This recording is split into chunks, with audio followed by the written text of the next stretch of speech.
Eu não esperava grande coisa naquele Natal. Não depois dos últimos anos, onde minha presença foi se tornando uma formalidade incômoda, algo mantido mais por aparência do que por afeto.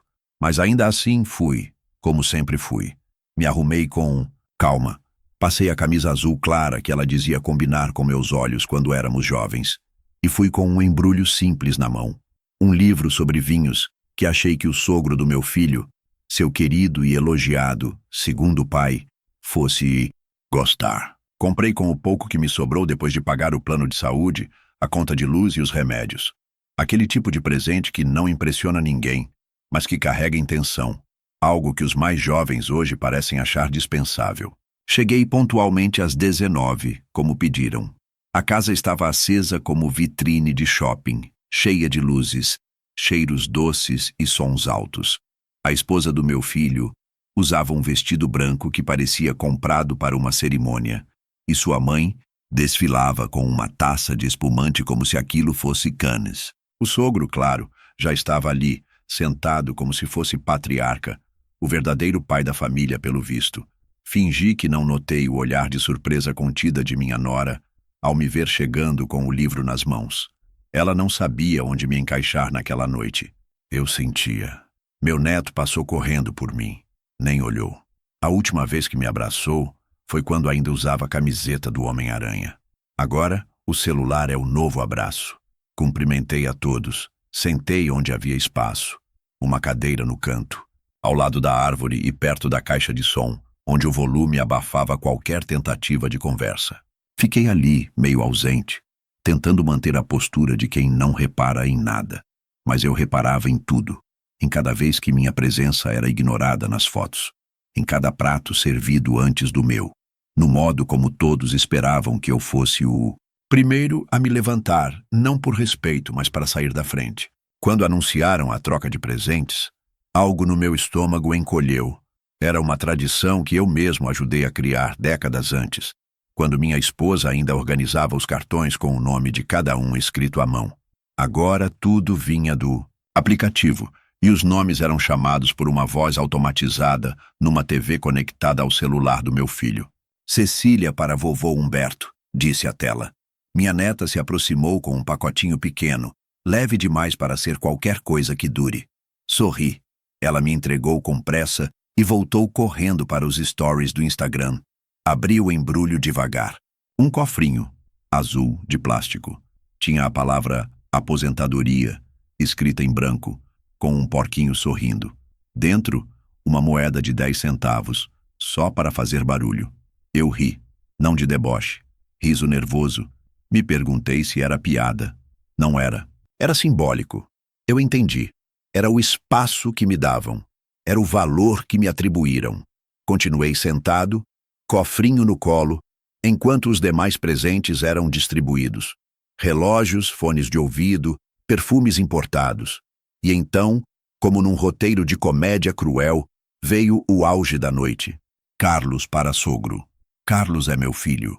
O presente foi revelado como num espetáculo. Uma BMW novinha, série 5, preta, com fitas vermelhas e laço dourado, estacionada bem na frente da casa, com faróis acesos, motor ligado e chave entregue em caixa de veludo. A reação foi filmada. O sogro chorou. A nora gritou. Todos aplaudiram. O vídeo foi para o grupo da família e para o Instagram em menos de 30 segundos. O carro custava quase R$400 mil. Alguém comentou em voz alta, como se recitar o valor fosse parte do presente. Ninguém olhou para mim, ou melhor, olharam, mas desviaram logo em seguida. Alguém deve ter notado o cofrinho ainda em meu colo. Continuei ali, imóvel. O tipo de imóvel que só quem já carregou móveis nas costas entende. Respirei fundo. Minha primeira reação foi sair, ir embora. Mas então, uma lembrança me visitou. Não uma lembrança de infância ou de minha esposa falecida. Uma lembrança recente, muito recente, da assinatura do documento de compra do carro. Carlos me pediu, meses antes, para que o carro fosse registrado no meu nome. Disse que era por causa do plano da concessionária, das condições especiais. Disse que era apenas burocrático. Eu aceitei. sem ler, como se faz com a palavra do filho que você criou sozinho por 20 anos. Assinei, me levantei com calma. Guardei o cofrinho no bolso do paletó. Caminhei entre os convidados. Ninguém perguntou nada. Abri a porta. O carro estava ali, com o motor ainda ligado e chave já fora da caixa. Peguei, entrei, ajustei o banco, liguei o farol alto e fui embora, sem buzinar, sem acelerar. Apenas fui. No retrovisor, vi a nora sair correndo até a calçada, confusa. Vi Carlos dar um passo como se fosse me chamar, mas ficou parado. O sogro levantou as mãos, perguntando algo que não ouvi. A luz da casa ficou distante em poucos segundos. Liguei o pisca-alerta. Respirei pela primeira vez naquela noite. Não foi um gesto de vingança. Foi um gesto de lembrança. Porque havia uma linha, muito clara, que eles mesmos desenharam. De um lado, o sogro. Do outro, o pai. E eles escolheram em qual lado eu ficaria. Agora eu só estava indo embora, do lado certo da linha. A cidade estava quieta naquela noite, como se até o Natal tivesse se recolhido. As ruas desertas, iluminadas apenas pelas luzes trêmulas dos postes e os reflexos coloridos das decorações de varanda, pareciam assistir em silêncio ao homem, que agora dirigia uma BMW de luxo com o paletó alinhado, o rosto calmo e um cofrinho azul no bolso esquerdo. Eu não ouvia música, nem o ronco do motor de 6 cilindros me distraía. Meu silêncio interno era mais alto. Ele me preenchia, como um veludo pesado que cobre as paredes de um teatro vazio. Eu não estava fugindo. Estava apenas voltando para casa. Minhas mãos no volante não tremiam. Eu sabia exatamente o que fazia, e cada quilômetro que percorria, naquela máquina que não me pertencia de alma, mas me pertencia de fato. Era uma espécie de reeducação emocional. Uma forma de reconectar as sinapses do respeito, como se cada curva me dissesse: você ainda sabe quem é. Você ainda lembra o valor que tem. Não há nada mais cruel do que ser descartado por quem você criou. Mas não há nada mais perigoso do que quando esse descartado ainda tem voz, razão e o nome no documento. Lá atrás, na casa iluminada, eu sabia que a ceia havia sido interrompida. Podia quase sentir a troca de olhares, o tom de voz se elevando entre o que ele fez e por que ele levou o carro. A essa altura, Carlos devia estar explicando às pressas, talvez dizendo que eu estava confuso, que peguei o carro por engano, ou talvez ainda tentando entender o que havia acontecido. Mas o que havia acontecido era muito simples. Ele me deu um cofrinho de plástico, e eu levei o presente que ele realmente me deu sem querer. Eu virei na Avenida dos Ipês e entrei no acesso para o bairro onde ainda morava. Uma rua modesta, asfaltada pela metade, cheia de muros baixos e árvores que cresciam tortas tentando escapar dos fios de energia. Lá, a BMW chamava a atenção como um terno branco em enterro. Um vizinho na calçada assobiou baixinho. Bonito. Carro, hein, Humberto? Eu apenas acenei com a cabeça. Era tarde demais para explicações. E cedo demais para qualquer barulho. Tudo ainda precisava acontecer na medida certa. Estacionei a BMW na minha vaga, onde antes ficava o velho Renault que vendi para pagar uma cirurgia. Desliguei o motor com cuidado, como se encerrasse uma partitura. O silêncio depois do barulho dos pneus sobre o asfalto me pareceu solene. Abri o porta-luvas, onde encontrei exatamente o que esperava. O envelope pardo que Carlos havia me entregue, meses atrás, com os papéis para assinar. Eu nunca fui de guardar cópias, mas, por alguma razão, naquela ocasião guardei. Ali estavam nota fiscal, registro de compra, CRLV digital impresso em papel timbrado da concessionária e o comprovante do pagamento do primeiro IPVA, feito em débito automático da minha conta. Tudo em meu nome. Carlos nunca transferiu o carro porque não quis, ou porque achou que nunca seria necessário. O carro era um presente de fachada, mas juridicamente era meu. Quando ele me entregou a chave naquela noite, ainda que fosse para exibir a BMW ao sogro, ele colocou nas minhas mãos a única coisa que importava naquela mesa: autoridade. O celular vibrou. Mensagem de voz do meu filho. Não abri. Pelo tom da notificação, já adivinhava o conteúdo. Talvez uma tentativa de controlar a narrativa. Pai, precisamos conversar. Ou o clássico: isso foi um mal-entendido. Mas algo me dizia: que a máscara da cordialidade não ia durar muito. Liguei a luz da sala, tirei o paletó, pendurei com calma. Coloquei o cofrinho sobre a mesinha de canto, ao lado da foto de minha falecida esposa, Maria. O contraste me fez rir. Um símbolo da mais alta zombaria e o retrato da única mulher que sempre soube exatamente quem eu era. Sentei. O telefone tocou. De novo, agora uma ligação direta. Recusei. Depois outra e mais uma. Quando a terceira chamada foi rejeitada, chegou a primeira ameaça. Uma mensagem de voz que dizia exatamente o que eu esperava. Pai, isso é roubo. Devolva o carro. Vamos ter que tomar providências. Não faz isso com a gente. Providências. A palavra ecoou em mim como um disparo vazio. Eles falariam de roubo, mas quem foi roubado ali? Eu, que doei 17 anos de salário como avalista de cartão, fiador de casa, pagador de dívidas que nunca fiz? Eu, que aceitei o desprezo social na ceia e a humilhação camuflada em um brinquedo de 10? Ou eles, que me tinham como um velho manso, útil apenas até onde cabia no porta-luvas da conveniência? Era engraçado como tudo se virava quando o silêncio mudava de lado. Quando quem sempre aceitou calado resolve sair dirigindo e com prova de propriedade no porta-luvas. Não gritei, não bati porta, não causei cena. Apenas levei o que era meu. E o que era deles, deixei. O espanto, a soberba, o vexame filmado, a ceia interrompida, a vergonha social que logo se espalharia. Eu tomei um banho quente naquela noite. Dormi na minha cama com lençóis limpos e não fechei as janelas. Deixei o ar da madrugada entrar, como se fosse limpar o passado. O carro dormiu na garagem, a chave no criado mudo. Meus sonhos foram estranhamente calmos, como se pela primeira vez em muitos anos minha alma soubesse que eu não devia mais nada a ninguém. Na manhã seguinte, acordei com o som das notificações acumuladas. Vozes, textos, áudios nervosos. Pai, a gente precisa conversar. Você está exagerando. Isso é sério. Você roubou o carro. Não vamos deixar barato. Cada uma dessas mensagens era como um recibo.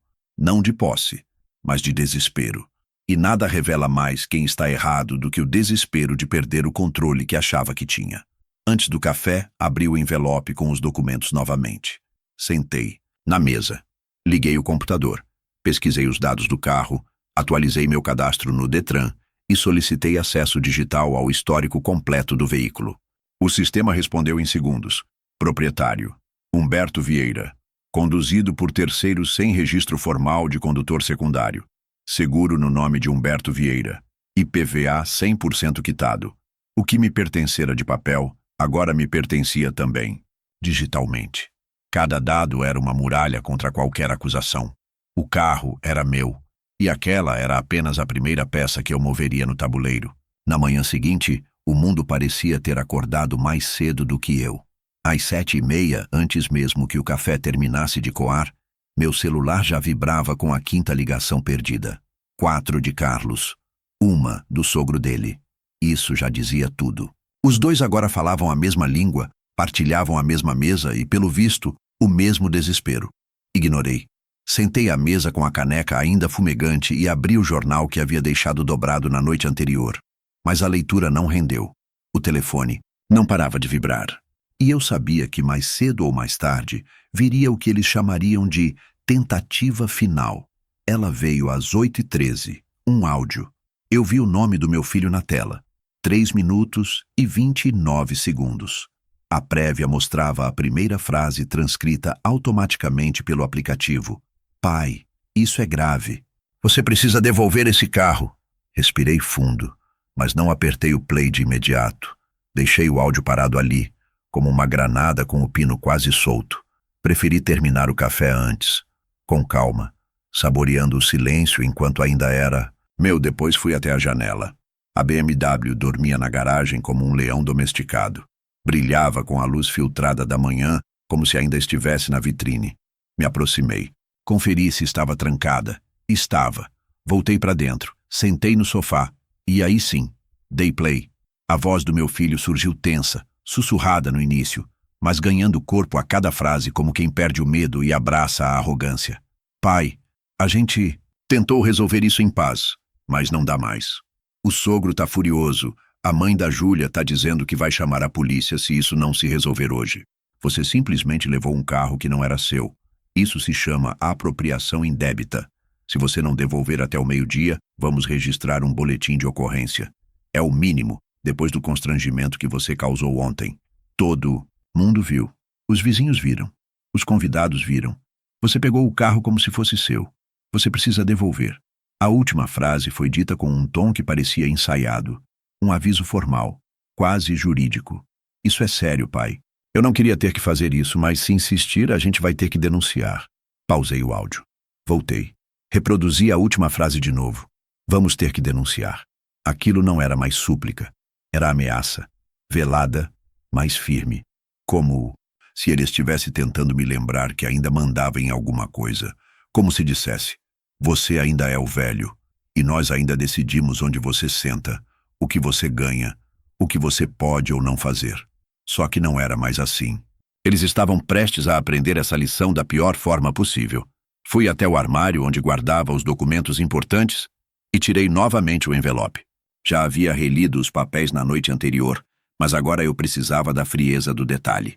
Confirmei cada item, o CRLV emitido em meu nome, a nota fiscal da compra da BMW, constando como comprador Humberto Vieira, CPF final 6621-99. O pagamento fora feito pela empresa do Carlos, sim, mas ele mesmo havia justificado que, por questões contábeis, seria melhor estar no meu nome. É só por enquanto, pai, ele disse na época, para liberar mais rápido na concessionária. Assinei, claro, confiava, até demais. Conferi também o comprovante do pagamento do IPVA, debitado da minha conta pessoal em outubro. O seguro? Também em meu nome, com cobertura ativa até junho do ano seguinte. Liguei para a seguradora apenas para confirmar que não havia condutor adicional autorizado. Tudo estava do jeito que precisava estar. Poder jurídico, documentação, pagamento, posse. Eu tinha os 4 pilares. E eles? Tinham só a narrativa do vexame social. Mas não iam me arrastar para o pânico deles. Não iriam. Voltei ao celular. Havia mais 3 mensagens. Um texto da minha nora. Isso é roubo.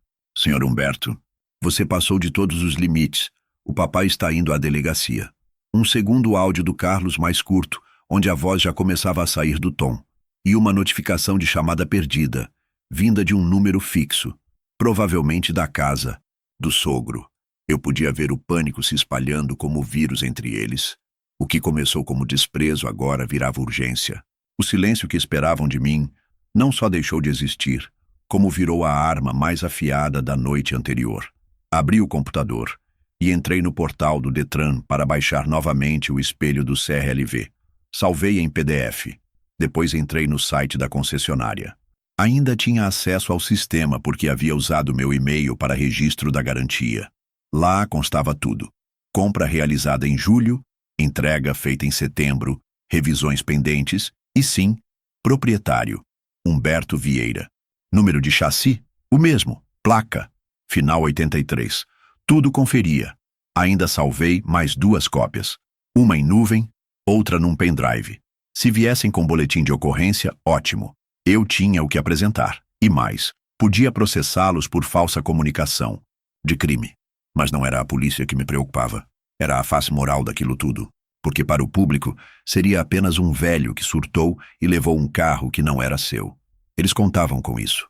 Com a vergonha que calava, com o cansaço da idade, com o medo da exposição. Mas não contavam que desta vez o velho resolvera não ter medo de nada. Almocei sozinho. Costela assada no forno, feita no dia anterior. Sobremesa, rabanada que havia sobrado da ceia. O gosto não era de festa, mas de firmeza. A cada garfada, mais uma camada de certeza se assentava dentro de mim. Depois do almoço, fui até o escritório de um velho conhecido, Carlos Azevedo, advogado que já havia me ajudado quando tive problemas com a aposentadoria do INSS. Expliquei tudo. Entreguei os documentos, os áudios, as mensagens. Ele ouviu tudo em silêncio. Depois me olhou por cima dos óculos e disse: "Isso aqui não é só seu carro, de Humberto. É sua história. Saí de lá com mais do que orientação. Saí com o esboço de uma notificação extrajudicial. Enquanto isso, o celular continuava vibrando. Ignorava. Não era desleixo. Era precisão. Em breve, eles receberiam resposta. Não em áudio, nem por mensagem, mas carimbada, protocolada e com as palavras certas para desmontar qualquer acusação. Palavra por palavra. Porque quem ameaça um pai com a palavra roubo precisa estar pronto para ouvir a palavra proprietário. Não houve um estalo, nenhuma epifania, nenhum agora sim, com trilha sonora dramática. A verdade jurídica não chegou como vingança. Ela já estava lá, apenas silenciosa, esperando que alguém resolvesse abrir a gaveta certa. E foi o que eu fiz naquela tarde com as mãos calmas, o envelope amarelado e a memória tão precisa quanto a tinta no papel. Carlos apareceu com aquela história em junho. Fazia frio. Me lembro porque ele usava uma blusa de lã que a Júlia dizia ser europeia e tomava café sem açúcar, como fazia quando queria parecer mais sóbrio. Chegou com uma pasta na mão, os olhos um pouco ligeiros demais. Pai, preciso de uma ajudinha para um negócio da empresa, disse. Até aí, nada de novo. Durante anos, meu papel foi ser o fiador silencioso, o garantidor invisível. Se a empresa não aprovava um financiamento, era o nome do velho que entrava. Se a seguradora pedia mais estabilidade, era o CPF do aposentado que resolvia. Dessa vez era só um detalhe burocrático. O plano, segundo ele, era comprar uma BMW para o sogro. Um reconhecimento pela ajuda na expansão dos negócios. Disse, com um sorriso que tentava parecer espontâneo. Mas a concessionária exigia que o comprador tivesse nome limpo. Vínculo bancário de longa data e idade acima de 60 anos para acessar uma linha especial de crédito com IPVA incluso. É só assinar, pai. Depois transfiro para o nome dele. É só para o papel sair mais barato. O carro nem vai ficar com o senhor. É só uma formalidade. Na hora, confesso, hesitei. Não pelo conteúdo, mas pelo tom. Era a 5ª vez em menos de 2 anos que meu nome servia de escada para a ostentação dos outros. Mas como dizer não ao filho que você criou com as próprias mãos? Como negar o favor a quem carrega seu sobrenome? Assinei. O documento era simples. Uma compra à vista, valor integral quitado pela empresa do Carlos, mas o proprietário legal era eu. Nenhuma cláusula de transferência futura. Nenhuma procuração assinada. A assinatura era minha. O CPF era meu. O nome que aparecia na nota fiscal, no CRLV digital, no seguro, no rastreador e no IPVA, era o mesmo que aparece na minha certidão de nascimento e na campainha da casa onde morei por 41 anos. Humberto Vieira. Naquele dia, eu ainda me dei ao trabalho de perguntar: você tem certeza que isso não vai dar problema? E Carlos riu. Pai, para de ser dramático, isso é normal. É só papel. O carro é nosso. Todo mundo faz assim. Todo mundo fazia assim. Mas todo mundo não era eu. E naquele momento, eu não percebi que estava sendo transformado mais, uma vez, em recurso. Um código de aprovação. Uma identidade temporária. Um nome útil que, uma vez assinado, podia ser esquecido até a próxima necessidade. A verdade jurídica nasceu ali. Não foi construída com intenção de vingança. Mas agora que era desenterrada, funcionava como uma coluna de concreto no meio de uma casa de vidro.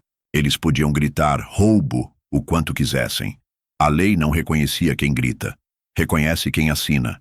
E a assinatura no canto inferior esquerdo era minha, em azul escuro, firme, registrada. Com os documentos todos sobre a mesa, fiz o que qualquer homem em meu lugar deveria ter feito desde o começo. Cataloguei tudo. Numerei páginas.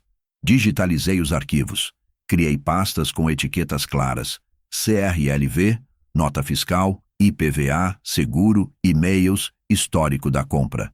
Não por paranoia, mas por necessidade. Quando a ameaça vem disfarçada de afeto, o que te protege é papel com firma reconhecida. Também fiz outra coisa naquela tarde. Procurei a gravação do dia da entrega do carro. Sim, porque eles filmaram. O sogro chorando, o laço dourado, a taça erguida, o brinde. No vídeo, dá para ouvir claramente meu filho dizendo, rindo: mas quem assinou a papelada foi o papai. Não é, pai? E minha voz respondendo sem graça: só fui o laranja da história, né? Risos, mais brindes, era piada na hora. Mas agora era prova. Porque o próprio vídeo mostrava que eles sabiam da propriedade, que a decisão foi consciente, que não houve engano. E se houve, foi deles, e de mais ninguém. Às 18 horas, recebi um novo áudio. Carlos de novo. A voz estava mais ríspida, menos ensaiada.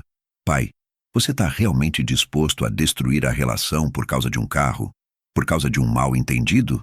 Não respondi, porque agora eu começava a entender que não era sobre o carro. Nunca foi.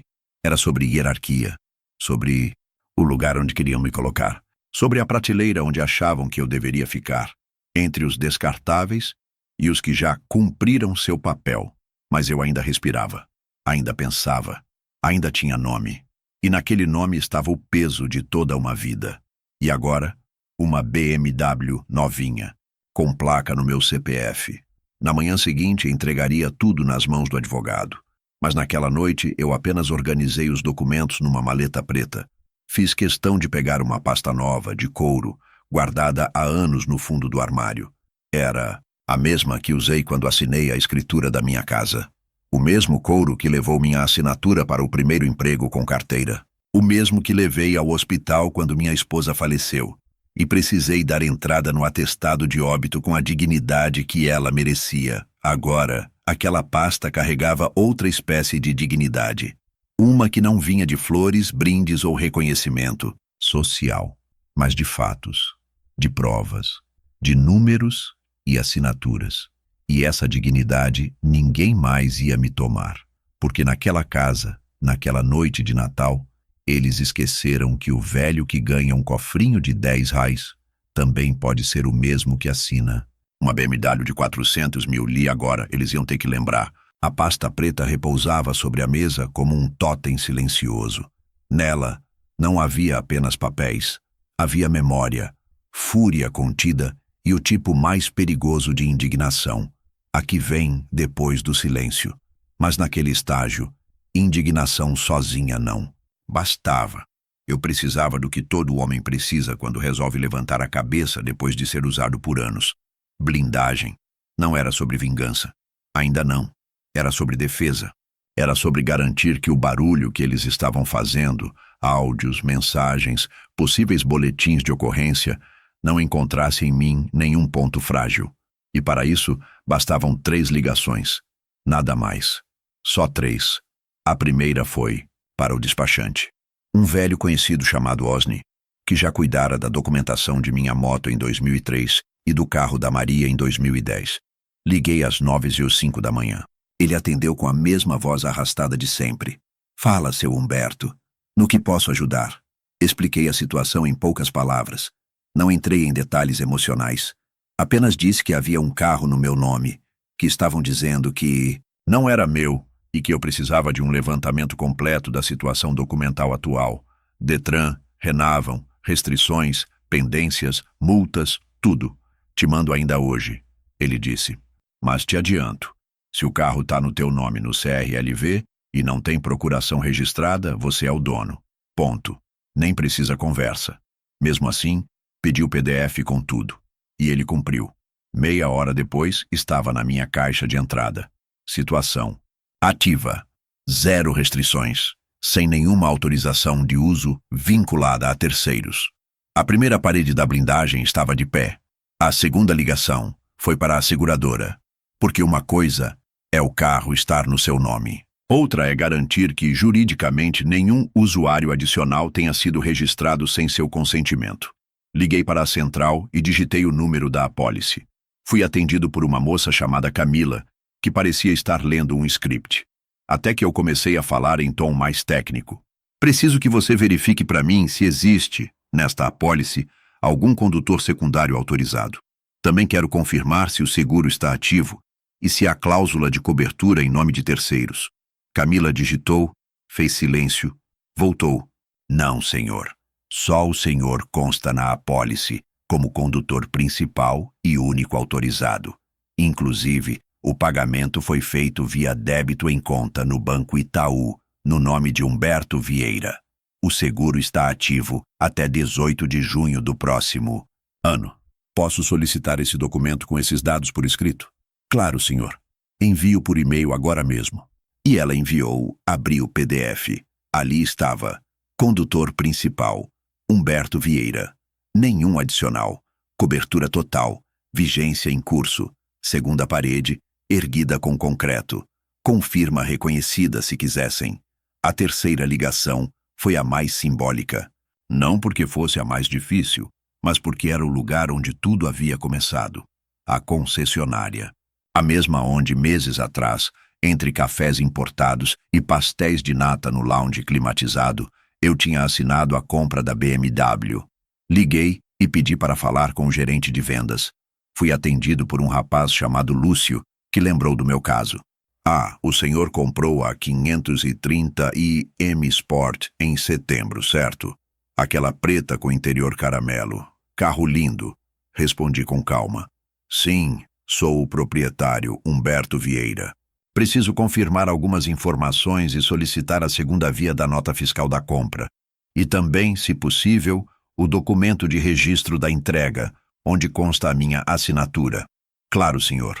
O carro foi adquirido pela empresa FIV, Tecnologia, mas registrado como bem em nome do senhor Humberto Vieira, CPF final 621-99, como parte de uma negociação que envolveu isenção de taxa de transferência. Está tudo arquivado aqui, inclusive o contrato assinado na entrega da chave e do manual. Você pode me enviar esses documentos digitalizados? Posso sim, mas por segurança preciso do seu RG e comprovante de residência para anexar ao pedido. Questão de segurança interna. Mandei. 10 minutos depois recebi os arquivos. A terceira parede estava erguida. Nota fiscal com valor total de R$ 398.200. Registro de entrega assinado por mim. Comprovante de placa e rastreador. Instalados. Todo o lastro documental amarrado. Desliguei o telefone e encostei na cadeira. As 3 ligações tinham sido simples. Nenhuma gritaria, nenhuma cena. Mas o que elas montavam era um escudo quase impenetrável. Porque agora eu não apenas tinha o carro, eu tinha a documentação, o histórico, a legalidade, a cadeia de registros. E, sobretudo, a narrativa silenciosa de quem esperou demais para reagir. Mas quando o fez, foi com método. Do lado de lá, eu já conseguia imaginar o caos. Áudios sendo apagados, prints sendo debatidos em grupos, talvez até reuniões, entre o Carlos e o sogro para ver como reverter a situação. Eles esperavam que eu devolvesse o carro para evitar problemas. O que não esperavam era que eu estivesse não evitando, mas documentando. Não recuando, mas posicionando. Não fugindo do embate, mas abrindo a porta com provas na mão. Naquela noite, tomei um banho longo e sequei o cabelo como fazia quando ia a reuniões importantes. Peguei uma caderneta antiga e escrevi 3 palavras: propriedade, preparo, paz. E sublinhei a última, porque era isso que eu mais sentia agora. Paz. Não daquelas que vêm depois da vingança, mas daquelas que vêm antes da resposta. Aquela que se instala quando você sabe que, pela primeira vez, eles não têm mais onde se esconder. Nem você tem mais por que se calar. Agora, não era mais uma disputa de presentes de Natal. Era um documento contra um áudio, um CRLV contra uma ameaça, um idoso invisível contra o teatro da humilhação social. E na arena, onde só a verdade tem voz, quem tem tudo no papel, não precisa levantar o tom. Há um tipo de silêncio que não é ausência de som, é presença de autoridade. Um tipo de pausa que pesa mais do que qualquer argumento. Foi esse o silêncio que comecei a perceber se instalar entre as mensagens que vinham do outro lado da trincheira. Nos dias anteriores, os áudios vinham em sequência. Agora, as mensagens estavam mais espaçadas, menos certeiras. Já não tinham o mesmo tom de ameaça. O último áudio do Carlos começava com um "Pai, a gente precisa conversar", e terminava com "Isso tudo tá indo longe demais". Quando o tom muda, o medo mudou de endereço. Enquanto isso, eu seguia construindo aquilo que mais assusta quem vive de aparência: a solidez. Na tarde de segunda-feira, fiz algo que talvez eles jamais imaginassem que um velho, coitadinho do cofrinho, ainda lembrasse de fazer. Revisei os meus recibos de pagamento. Abri a gaveta onde guardo as contas quitadas. Sim, ainda imprimo tudo. e procurei pelo comprovante do IPVA. Encontrei com facilidade. Estava anexado a um extrato de débito automático que incluía, no mesmo mês, o plano de saúde e um recibo de farmácia. O IPVA havia sido pago por mim, com meu dinheiro no meu banco, no dia 3 de outubro, 08h12 da manhã. Valor: R$ 9.487,65. Comprovante com autenticação eletrônica. Impresso, assinado, carimbado. Paguei porque achei que era o certo. Carlos havia dito que reembolsaria depois. Nunca reembolsou, e eu nunca cobrei. Agora aquele esquecimento virava prova. Um número a mais na coluna da verdade. E mais uma peça no quebra-cabeça que eles nunca imaginaram que eu começaria a montar. Ao lado do comprovante do IPVA, encontrei outro documento que até eu havia esquecido: a instalação do rastreador. Um serviço oferecido pela concessionária na entrega do carro com desconto na apólice de seguro. Também pago por mim. 690, valor único, com número de série e assinatura técnica da empresa instalada. E ali, no canto inferior, uma informação discreta: aplicativo de rastreamento ativado com controle vinculado ao número de telefone 479921. Meu número. Não o do Carlos. Não o da Júlia. O meu. Eu era o único com acesso ao histórico de localização do carro. Por precaução, entrei no aplicativo do rastreador no celular. Confirmei. O veículo estava na garagem da minha casa. Mas o que me interessava não era o agora. Era o antes. Ativei o histórico de localização dos últimos 15 dias. Ali estava tudo. Os deslocamentos feitos pelo sogro, a ida ao restaurante. No dia 20, o trajeto até o clube de campo no dia 17, a oficina onde trocaram os pneus na semana anterior. Tudo mapeado, rastreado, gravado. E nenhuma dessas movimentações estava autorizada por mim. Tecnicamente, eu podia alegar uso indevido de bem móvel com violação de segurança digital. Não era isso que eu pretendia fazer naquele momento, mas era bom saber que podia. À noite, fui até o pequeno cofre que mantenho no fundo do armário, uma daquelas relíquias que herdei do meu pai. Nele, guardo poucos objetos de valor emocional: a aliança da Maria, uma fotografia nossa na praia em 1986, um caderninho com telefones escritos à mão e a segunda chave. A chave reserva da BMW, entregue a mim no dia da compra, ainda lacrada. Eu a mantive ali, esquecida. Agora ela se tornava mais um artefato de poder. Porque enquanto o outro lado vociferava sobre roubo, eu tinha em casa a chave extra, o rastreador sob meu controle, o IPVA quitado por mim e todos os documentos em ordem. Aquele carro nunca foi deles, nunca foi do sogro, nunca foi de uso compartilhado. Aquilo foi um teatro. E agora as cortinas estavam caindo. Um por um, os personagens voltavam ao que realmente eram. O filho dependente que queria parecer provedor. O sogro altivo que recebia presentes com cara de herança. A nora que tratava o sogro pobre como obrigação, mas o sogro rico como pedigree. Eles apostaram que eu aceitaria tudo calado, como nos anos anteriores. Que eu engoliria a vergonha do cofrinho, do assento no canto, da falta de lugar à mesa. Que faria como fiz em tantos natais anteriores: um brinde forçado, um sorriso educado e um silêncio sepulcral no banco de trás. Mas desta vez, não. Desta vez eu não pedi nada. Não exigi respeito, não gritei.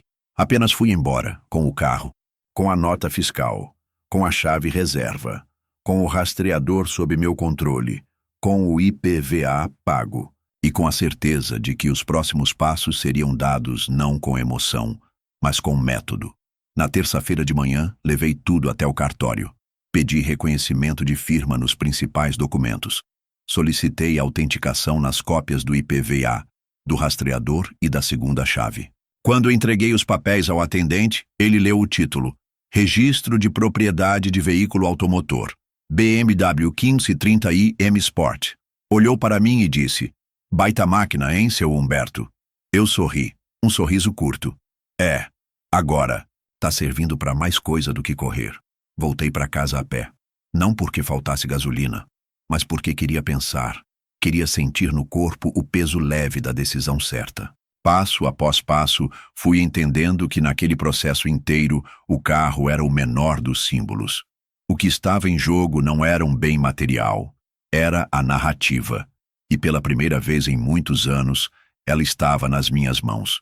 Porque quando você tem a segunda chave, o rastreador, o IPVA, a nota fiscal e o CRLV, não é só o carro que está com você, é o controle. Na manhã de quarta-feira não havia mais dúvidas. Eles cruzaram a linha. O que antes era só murmúrio em áudios e mensagens, agora ganhava outro peso. Às 8h41, recebi uma ligação de um número fixo. Recusei. 2 minutos depois, chegou uma notificação de mensagem por WhatsApp. Era um print. Um boletim de ocorrência registrado em nome de Carlos, com a descrição: apropriação indébita de veículo automotor, marca BMW, pertencente à família do declarante. Família do declarante. Não citava meu nome diretamente, mas fazia questão de usar palavras como sem autorização e retirado do local sem consentimento. Fiquei em silêncio por alguns segundos. Nem raiva eu senti. O que chegou foi outro tipo de sentimento, mais frio, mais claro, mais preciso. Chegou a hora, eles fizeram exatamente o que eu previa.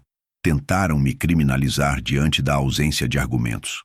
Como toda gente que vive de aparência, recorreram à autoridade do Estado como último recurso dramático. Só esqueceram de um detalhe. Autoridade de verdade vem com provas. Às 9h15, eu estava sentado no escritório do Dr. Carlos Azevedo, meu advogado. Ele leu o print em silêncio. Depois pegou a pasta que eu havia entregue dias antes.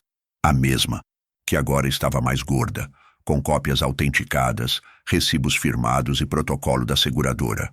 Eles cometeram 2 erros graves aqui, ele disse, virando a cadeira para mim. O primeiro, abrir um boletim de ocorrência com informações sabidamente falsas. O segundo, enviar isso para o senhor como ameaça indireta. Isso caracteriza tentativa de constrangimento ilegal e falsa imputação de crime. A gente pode responder de 2 formas: com um boletim de resposta e com uma notificação extrajudicial formal exigindo retratação imediata. E se quiser, já protocolamos o início de uma ação por danos morais. Eu respirei fundo. Vamos fazer os 2, mas com calma, sem gritaria. Só o papel certo, no tempo certo. E foi o que fizemos. O documento começou a ser redigido naquele mesmo instante.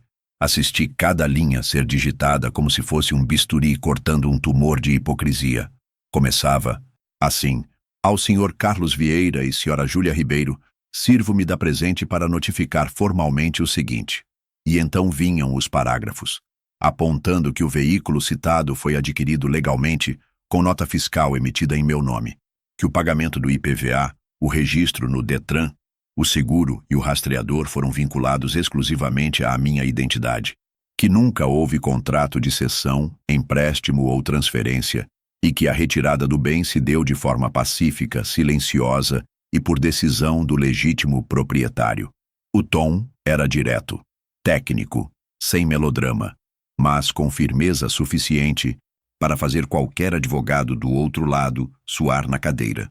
No último parágrafo, a virada, diante do registro de boletim de ocorrência com informações inverídicas e difamatórias, notifico a exigência de retratação formal no prazo de 72 horas, sob pena de adoção imediata das medidas cíveis e criminais cabíveis, inclusive por danos à honra objetiva, constrangimento ilegal e falsa comunicação de crime.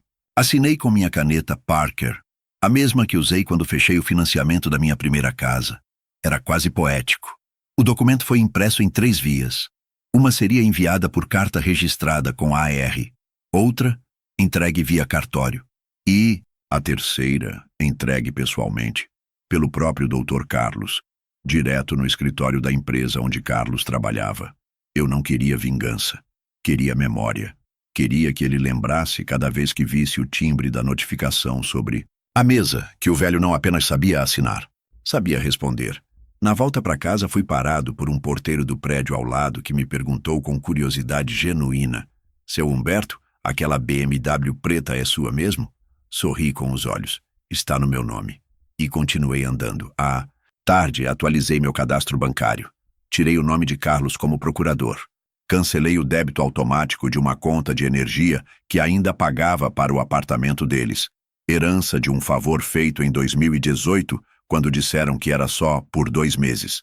Agora, Era nunca mais. Também troquei a senha do meu e-mail. Atualizei minha conta do aplicativo do rastreador e salvei todo o histórico em um HD externo. Não porque esperasse que invadissem meus dados, mas porque quem já foi chamado de ladrão uma vez por quem criou, aprende a se proteger até das paredes. Às 18h47, chegou a primeira resposta. Um áudio de Carlos, a voz trêmula. Pai, o que é isso? Por que você está fazendo isso com a gente? Foi só um mal-entendido. A gente só queria entender a situação. Eu escutei inteiro. Depois escutei de novo. A palavra desculpa não apareceu nenhuma vez. Nem mentira, nem exagero, nem a gente errou. Apenas você está fazendo isso com a gente. Não, eles estavam fazendo isso com eles mesmos. Eu apenas parei de fingir que não via. Naquela noite, fiz um jantar simples. Arroz, feijão, ovo. Comi em silêncio, ouvindo jazz instrumental. Maria adorava jazz nos dias em que precisava reorganizar a cabeça. Senti que era hora de reorganizar. A casa também. Amanhã eu levaria a BMW para revisão. Revisão geral. E depois disso, faria algo ainda mais simbólico. Porque o próximo movimento não seria mais de defesa. Seria o primeiro passo de um novo jogo. Não apenas provar que eu era o dono, mas demonstrar para todos que riram do cofrinho o que um verdadeiro dono faz quando é desafiado. O convite chegou por meio de um áudio com voz ensaiada, como se tivesse sido escrito antes num grupo do WhatsApp. Pai, a gente queria te chamar para jantar aqui em casa amanhã. Só a família. Nada formal. Acho que a gente pode conversar, esclarecer tudo, deixar as coisas no lugar. No fundo da mensagem, dava para ouvir a voz da Júlia dizendo: não esquece de falar com educação. A educação que nunca existiu no dia do cofrinho de plástico. Eu ouvi o áudio inteiro com a calma de quem já não esperava afeto. Não havia remorso, nem admissão. Só cálculo. Eles já tinham recebido a notificação extrajudicial. Já sabiam que a história tinha tomado proporção. O boletim de ocorrência não surtira o efeito desejado. E agora vinham com a cartada clássica de quem perde o controle da narrativa. A conversa em família. Respondi com uma única palavra. Confirmado. Na noite seguinte, vesti a mesma camisa azul que usei no Natal. Não por apego, mas por ironia. Ela já havia visto o pior. Agora veria o melhor. Levei comigo apenas a pasta preta. Dentro, os mesmos papéis de sempre, agora acrescidos da notificação protocolada, do extrato do rastreador e da segunda via do IPVA autenticada. O carro ficou na garagem. Fui de táxi. Cheguei 5 minutos antes, como sempre fiz, mesmo nos tempos em que me davam a cadeira no canto e o prato por último. Fui recebido com um sorriso de plástico e um abraço sem calor. A casa estava mais silenciosa do que o habitual. O sogro não estava. A sogra tampouco. Só Carlos, Júlia e os 2 netos, que foram imediatamente enviados para o quarto. Um jantar íntimo, disseram. Mas a mesa não tinha comida ainda, só guardanapos dobrados com esforço e copos de cristal que provavelmente paguei em alguma parcela esquecida no meu cartão. Pai, obrigado por ter vindo. A gente queria mesmo conversar com calma. Carlos começou, sentando-se à minha frente. Júlia ficou de pé, como quem não queria se comprometer com a postura. Acho que tudo ficou um pouco distorcido, ela disse. Abri a pasta e retirei calmamente o primeiro documento, o CRLV. Entreguei sobre a mesa. Carlos leu o papel, pigarreou. A gente sabe que o documento está no teu nome, pai, mas a intenção sempre foi... O interrompi. Com o segundo papel, nota fiscal da concessionária, com meu nome como proprietário final. Silêncio. Entreguei o extrato do IPVA, comprovante bancário anexado. Júlia mordeu o lábio. Depois o documento do rastreador, onde constava meu telefone como o único autorizado para acessar localização, bloqueio e histórico. E por fim, a cópia da notificação extrajudicial. Tudo em silêncio. Eles não esperavam que eu viesse com uma pasta. Esperavam um desabafo, uma lágrima, um pedido de reconciliação, um homem velho disposto a ceder pela paz. Mas não vieram encontrar o homem que criaram. Vieram encontrar o homem que eles ignoraram. E esse não pedia mais licença. Pai, tudo Tudo isso é formalidade. Carlos tentou. A gente não tá aqui para discutir papelada. A gente quer entender por que você agiu assim. Cruzei os braços sobre a mesa. Eu agi com base na verdade. E vocês, com base na vergonha. Júlia se aproximou da mesa. Você acha mesmo que o senhor agiu certo? Levando o carro, criando esse constrangimento todo? O que os vizinhos disseram? O que os nossos amigos estão falando? Isso não importa? Levantei os olhos para ela. Vocês acham mesmo que a vergonha é minha? Carlos se remexeu na cadeira. Pai, não precisava ser assim. Não precisava. O quê? Me dar um cofrinho? Me chamar de ladrão? Registrar boletim de ocorrência com informação falsa? Esperar que eu fingisse que nada aconteceu só porque o senhor sogro ganhou um carro de presente diante de todos enquanto eu recebi deboche embrulhado em plástico? O silêncio pesou. Júlia tentou desviar. Não foi deboche. Foi só uma brincadeira. Engraçado. Só vocês riram. Carlos então apelou para o argumento final. Tá, pai. E o que você quer? Ficar com o carro? Vender? O que a gente precisa fazer para resolver isso? Respirei fundo. Não quero nada. Só quero que fique claro. O carro é meu. Legalmente, moralmente, documentalmente. E se eu quiser vendê-lo amanhã, está dentro do meu direito. Mas mais importante do que isso, eu não sou mais um peso que vocês empurram para baixo do tapete quando convém. Eles não responderam. Apenas se olharam. A ceia de Natal estava entalada naquela mesa vazia. Não havia vinho nem rabanada. Só dois adultos tentando salvar a imagem de uma família que tratou o pai como um resto. E agora precisava encarar o fato de que esse resto tinha coluna, pasta e palavra. Levantei calmamente. Recolhi os papéis, coloquei na pasta. Antes de sair, deixei um envelope sobre a mesa. Dentro, uma cópia da notificação e uma mensagem escrita à mão. Não se trata do carro. Se trata de quem vocês me obrigaram a me tornar. Atravessei a sala com o mesmo passo com que entrei. Sem pressa, sem desculpas. No hall do elevador, ouvi Carlos chamar meu nome. Virei o rosto. Ele abriu a boca, mas hesitou. Dessa vez, fui eu quem interrompeu. Não precisa. Qualquer coisa, fale com meu advogado. O elevador desceu devagar, como se respeitasse o peso simbólico do que eu acabara de deixar naquela sala. Dois adultos, sem argumento, olhando para uma mesa vazia, com a papelada que provava o que eles passaram anos tentando esconder. Não era só o carro que estava fora do alcance deles agora. Era a minha narrativa, e essa eu não pretendia devolver. Na véspera do Ano Novo, a cidade parecia respirar mais devagar.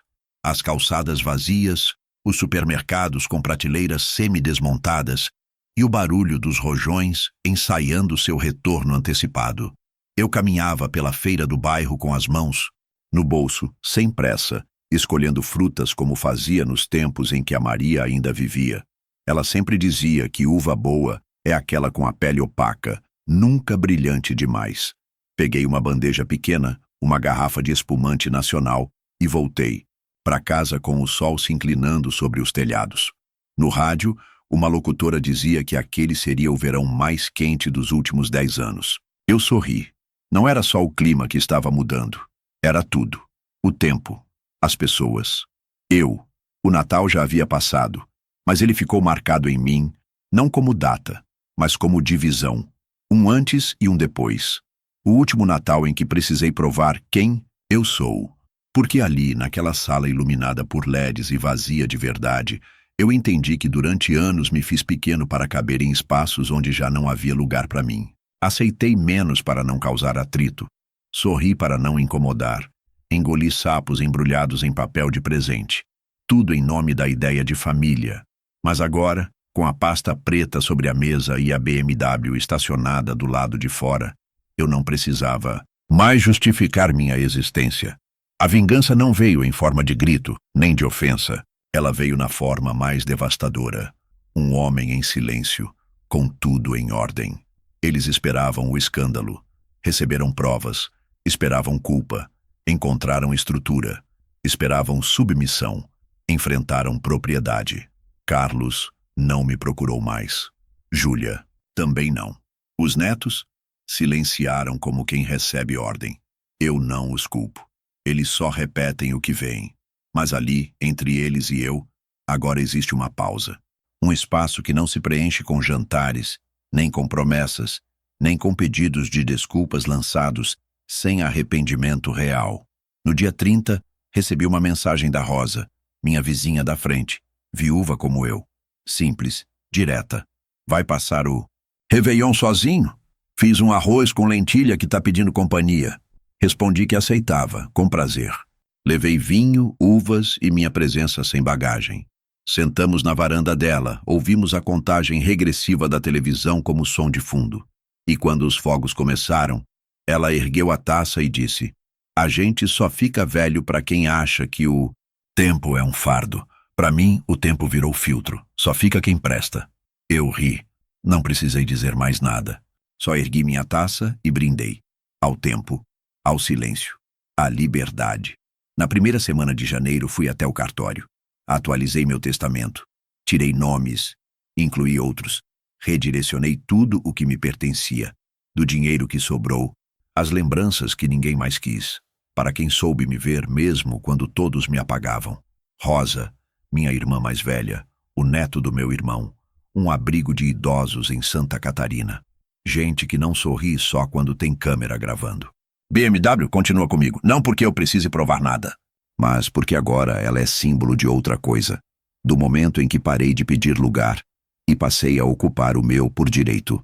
Hoje, vivo com menos barulho, menos "você tem que", menos concessão. Durmo melhor, como melhor, leio mais e aprendi a gostar do som da minha casa, o som do que é meu. Afinal, não foi o carro que me fez vencer. Foi o simples fato de, pela primeira vez, não ter devolvido o que me pertence só para preservar a vaidade alheia. O velho do cofrinho agora dirige uma BMW, mas mais do que isso, ele dirige a própria vida. E se alguém perguntar por quê, basta responder: porque está no meu nome. E agora também está no meu sangue.